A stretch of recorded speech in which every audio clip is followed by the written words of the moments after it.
Hi guys, so this video is my New Year's Eve video. I do this every year. It is going to be different this year, you can tell that from the title. So I've got a little bit about the New Year's Eve, but it was a bit of a damp squib.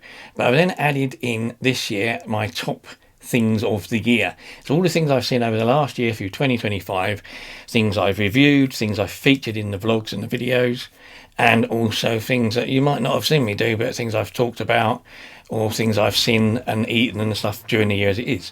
Now, you might find it interesting, you might find it funny, you might not find it any interest at all, but you might find some of it useful. If you don't, well, never mind anyway, but it's a good help for me so I can do the same next year.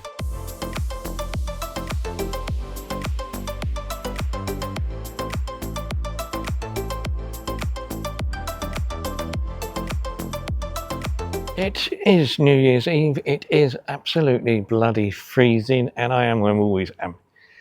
We are, shall we say. And as you can see, I've got some rather bright gloves on. I've just literally had to go and buy these gloves on the way over here because it's -1 out, which is the coldest I've ever been when I'm here. In fact, you can see how cold it is by the ice on the car.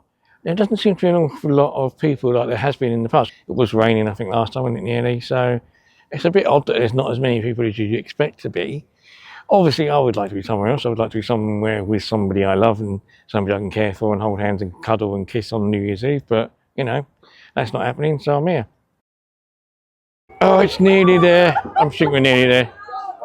Any minute we're going to be there. So, Happy New Year, everyone. And, yeah, don't go out in the cold like me.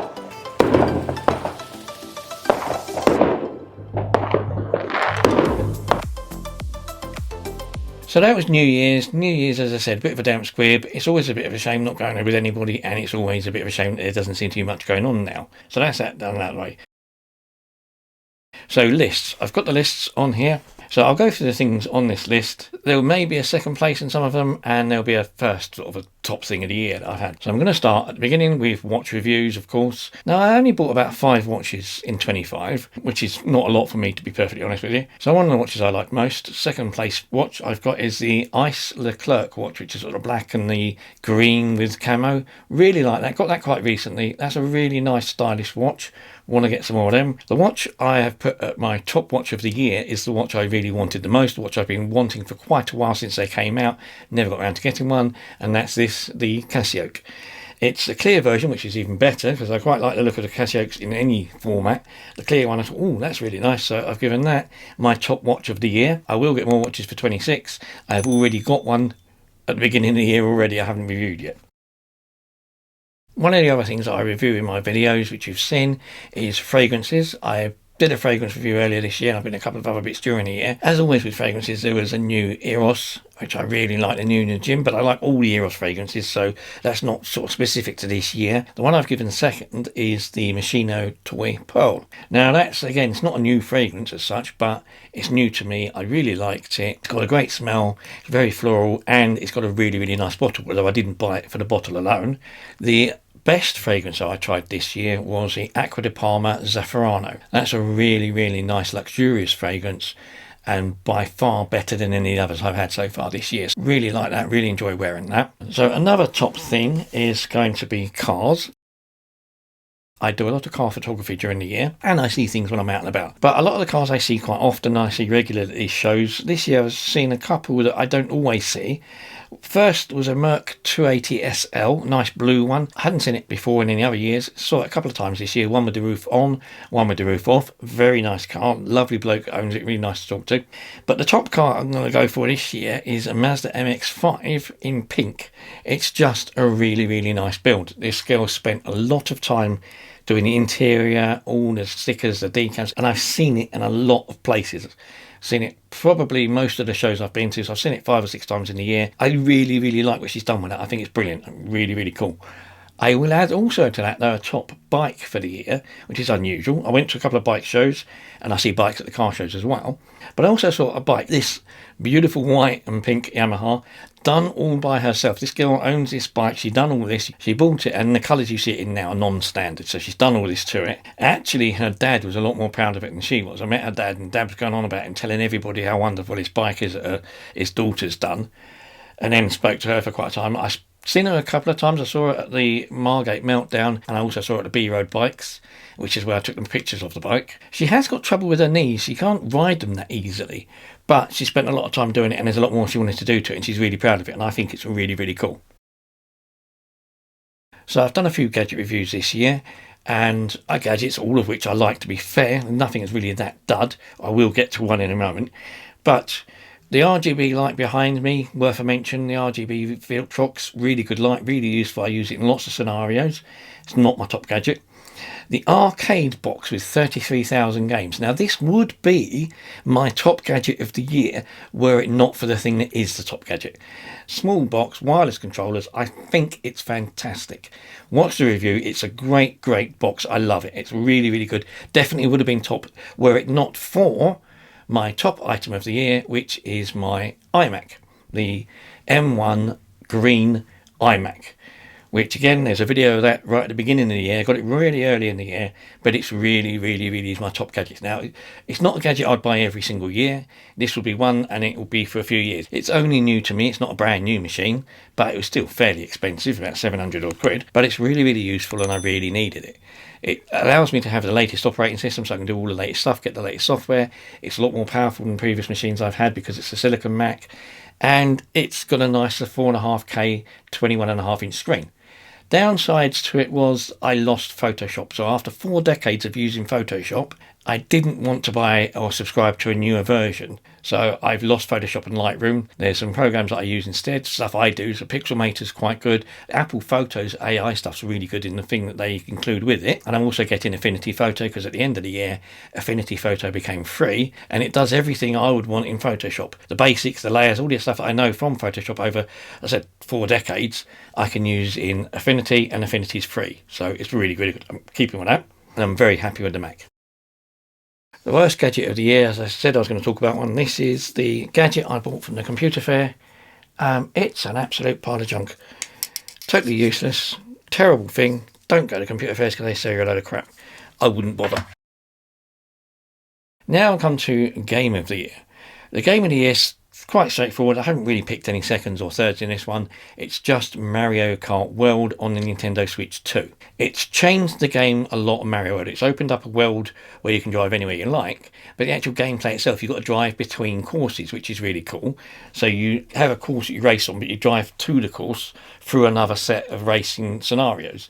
And you also pick up food and things like that. So it's a really cool game. And of course, they've updated Rainbow Road for the future. So the new Rainbow Road is a very, very good Rainbow Road. I've always liked Rainbow Road anyway, but on the Switch 2 on Mario Kart World, it's brilliant. So very, very good game.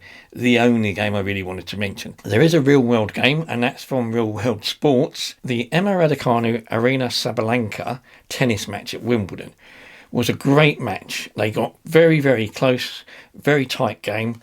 It wasn't as good as the Cincinnati game. They played each other again in Cincinnati, and in the Cincinnati match, it literally went down to the last point, but it's the best Raducanu's ever played. I think Raducanu only plays really well against the world's number one, which is really weird because he doesn't do that against the other players. So, a bit strange, but it was a fantastic tennis game and definitely, definitely worth watching. Now I'll come to my day out of the year in the vlogs. I've been out quite a bit, been a few places. I went to Tunbridge for the first time for ages. That was really nice. It's nice to go there. A bit disappointing as on my own because it's quite romantic and I would have liked to have been with somebody, but maybe in the future, who knows. My best day out, though, of the year, I think so far, again, was right at the beginning of the year. I went to the Gigi's at Kempton Park. It was just a really good day out, really nice. Lots of really nice people to talk to and just pleasant. It was a great day and great journey, so I enjoyed that, and I'll be doing probably a lot more of that as well as we go forward. Next, we move on to album of the year for my music of the year, and that's quite simple, very easy. It's Madness and the Hit Parade they've just released and got it for Christmas. That's this thing here. It's great.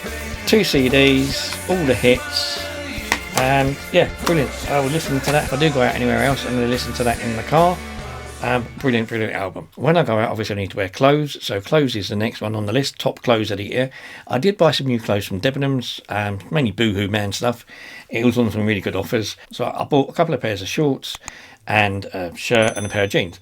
The shorts, I bought some ripped green shorts in denim, they're quite nice, and I also bought a new pair of jeans in a sort of a moss, blue and moss effect. It looks like they're covered in moss.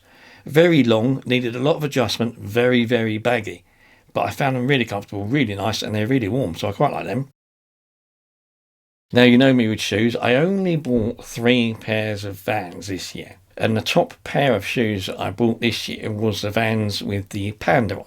So they've got sort of like panda around the back, they've got sort of yellow pattern on the side and tartan on the front, and then they've even got patterns down the side in the rubber. I didn't know they existed. When I saw them, had to get them.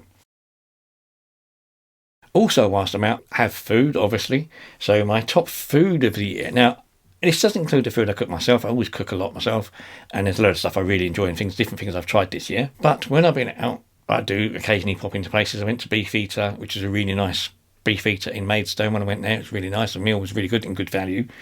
I had something I wouldn't have normally expected this year. McDonald's did their World Heist, and they did mac and cheese bites, or mac and cheese nuggets. I hate mac and cheese. Don't like mac and cheese at all, ever. I had the nuggets. They are actually really nice. In a nugget with a crispy coating. Really liked them. So they were quite nice. We also had a Wimpy open not far from us, and Wimpy are back. Wimpy has always been good. I've always enjoyed Wimpy. I've never not liked a Wimpy. You do get quite large portions, so it does fill you up quite a bit. It's a bit of a struggle to eat it all. But they do a buy one, get one free dessert, which is quite nice. So that was interesting to go a couple of times. The weirdest thing I had this year, nicest thing I had this year, was the McDonald's Heist again with the maple burgers. It is that Canadian maple burger with maple sauce on it. It was really nice. Really enjoyed that. It was really nice. Best burger of the year, best bit of food of the year that I bought. Going along with that, we come to my top drink. There was some stuff from McDonald's Heist. McDonald's did a Sprite Cherry Blossom, which was really, really nice. I really enjoyed that when I was there. That was quite nice. But my top drink of the year, drink I hadn't had this year previously, was a new Smirnoff Miami Peach, which is a really, really nice drink. Comes in a small can. Now, I have featured on my Facebook page a album specifically for the cans of drink I have, because I keep trying loads of different drinks, all the American stuff, American Dews and things like that. So I've shown them all on there. Some are hit, some are missed, some are nice, some aren't. But yeah, I'll try different things. My snack of the year. Now, snack of the year doesn't get a list. It doesn't get a second place. There is just one snack of the year that I enjoyed and one snack of the year that I thought was really weird.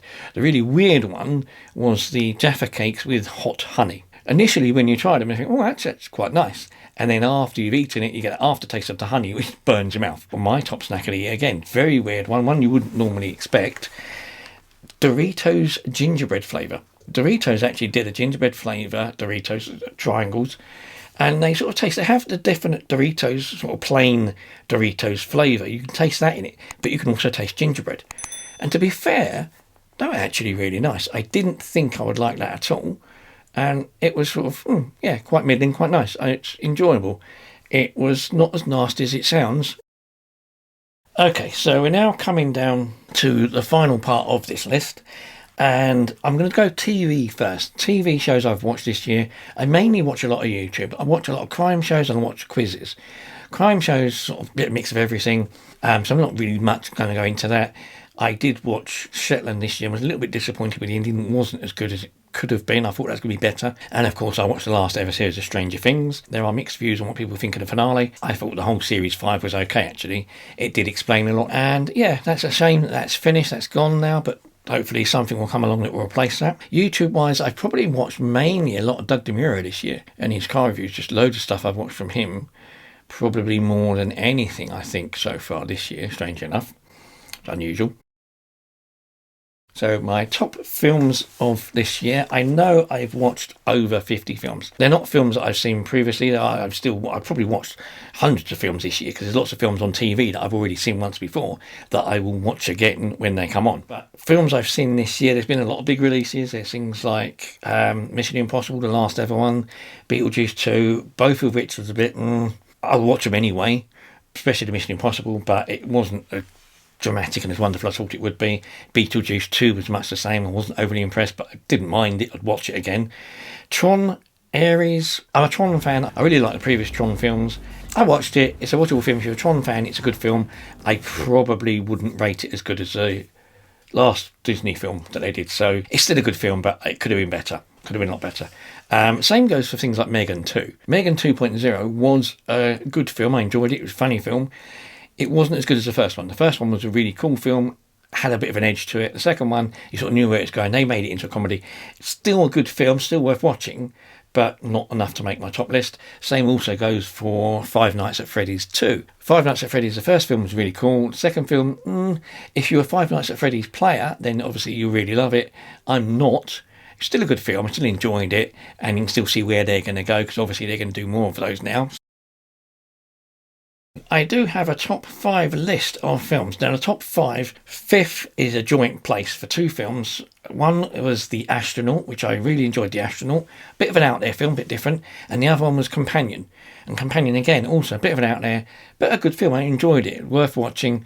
Go and check both of those out. I'm going to links to all of this stuff, films and everything else I've talked about, in the links down below. The fourth film in my top films of the year, a lot of reviewers didn't like it, and it sort of come out, some people said worst film of the year and things like that. I don't think so. I really liked it. It was Death of a Unicorn with Jenny Ortega. I actually enjoyed it. It was really cool. It was really funny. It was a great film. It's a shame that some people have put it down as worst film of the year, or in the list of worst films of the year. I didn't. I thought it was really cool. So enjoyed that. Third film, top film of the year, was Relay. Now, it's not a 2025 film, but I watched it in 2025. And that's a film with Lily James and Reese Ahmed. Really cool film. Really great storyline. Great twists in it. It's an enjoyable film. I really enjoyed that. I didn't expect it. There was very similar films like that during the year, things like Black Bag and things like that I also watched, but Relay came out the best in that respect. Number 2, my second top film of the year, was Ballad of a Small Player with Colin Farrell. Again, one of those films that I didn't expect it to be as interesting and as good as I thought it would be. Viewers did say in the papers it's one of his best performances, and I think it really was. It was a really enjoyable film, great film to watch, and a great story, and good twists. My boss at work didn't understand it at all. He got through the end of it and went, "Oh, hang on a minute, what? I didn't even realise that happened." So yeah, I like that. I put that as my second top film of the year. So my top film of the year, mainly because of its cinematography, its sort of storyline's not that well. Storyline's okay, not as good as it could be, but it is amusing. It has some fun in it, and that's the F1 film with Brad Pitt. A lot of people have done the same. It sort of came out as one of the big films of the year.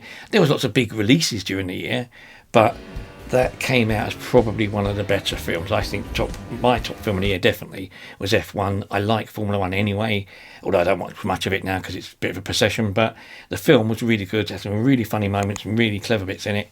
So yeah, I really enjoyed that. So that's my top film of the year.